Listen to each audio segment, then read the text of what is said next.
Nearly 10,000 people to date have instilled their trust and confidence in APCSS. It is one of the premier institutions to promote peace and security throughout the Asia-Pacific region and worldwide.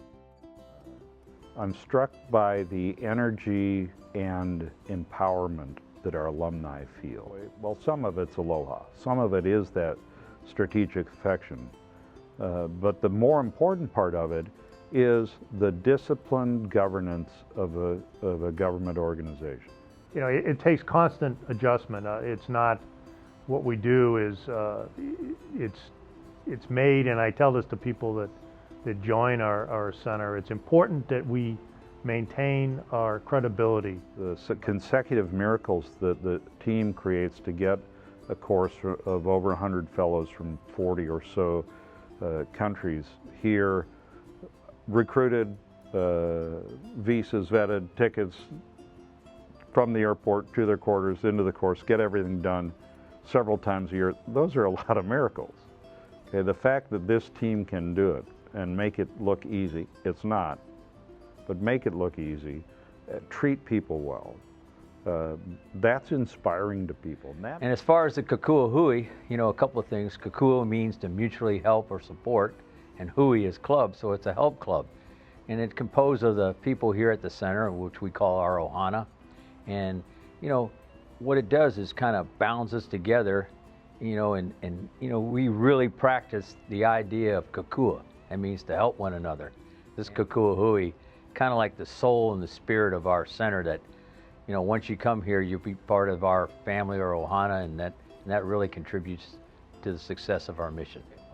One of the interesting components about the evolution of courses and the center more broadly is how professors evolve in these circumstances.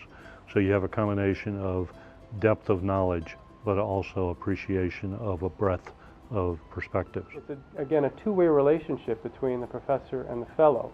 You're both educating one another as time goes on and producing at root a better product for all to be able to grapple with, to use, to think through in the future. And that makes it a very unique learning environment that we create here at the Asia Pacific Center. I went through the Transnational Security Cooperation course in 2008, and an opportunity to be a part of that class and establish some of those relationships.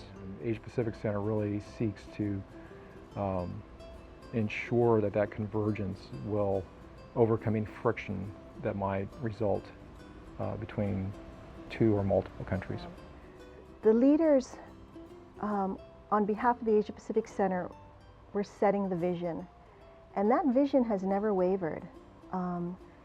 And that's been fascinating to watch over the 20 years as we built from not having a facility or a name or funding to being the center that you see today when you walk in our front doors and you see this world-class faculty and the staff that are here and our thousands of alumni across the region.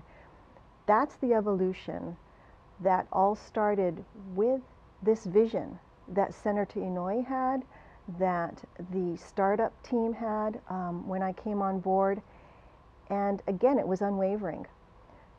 And to have, if you had told me in 1995 that this is where we would be today, I couldn't have seen it myself. And that's why I just have so much admiration for those who did see it and did go forward with, all right, we don't have a name, we don't have a building, we're not even sure where the funding's coming from, but we know where we want to get.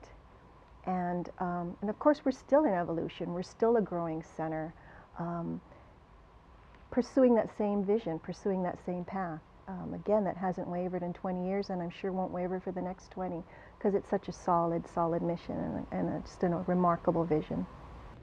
We worked very hard on this, and we had things like 3 paragraphs and all of that, and this is it.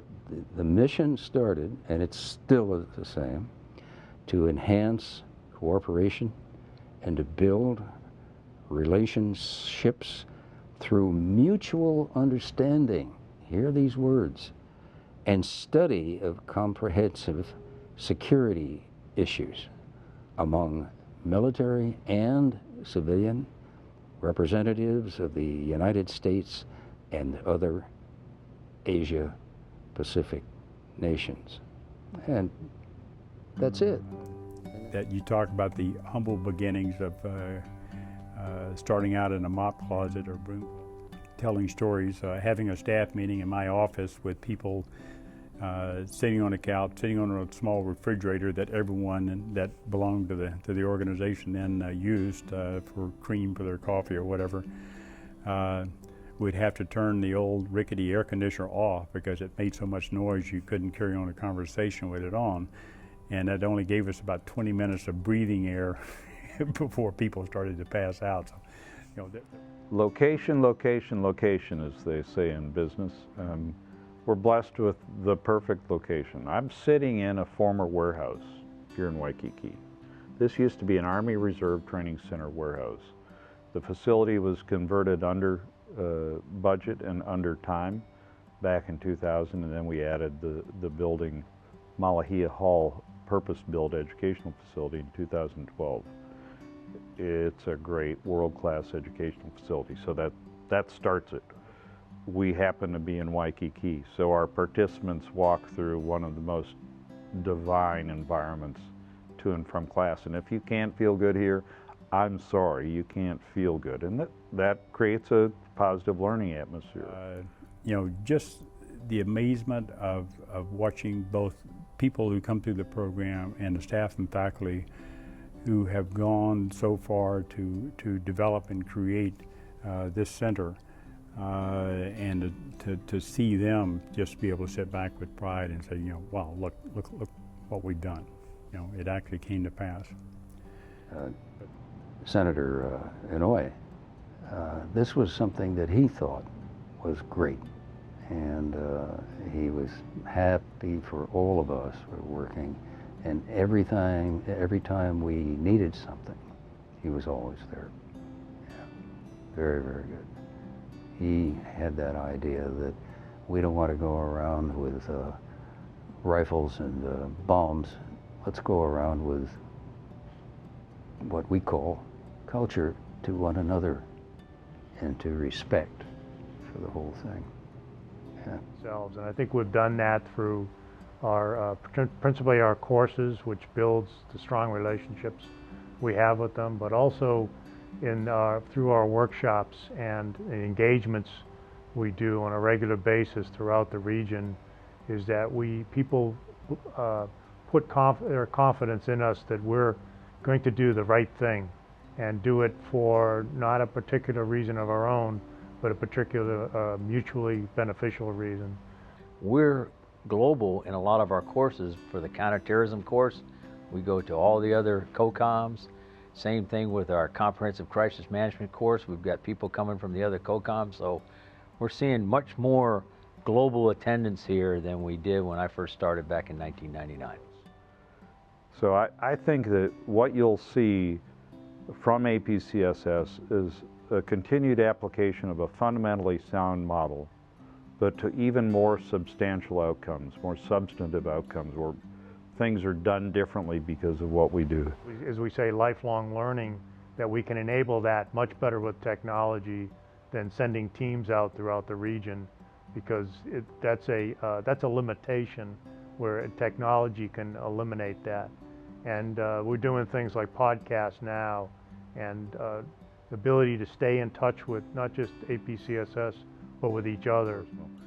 It all combines with the fact that we're in the most Asia-Pacific part of America, so we're the perfect intersection between our country that sponsors this endeavor and everybody else that participates in the endeavor.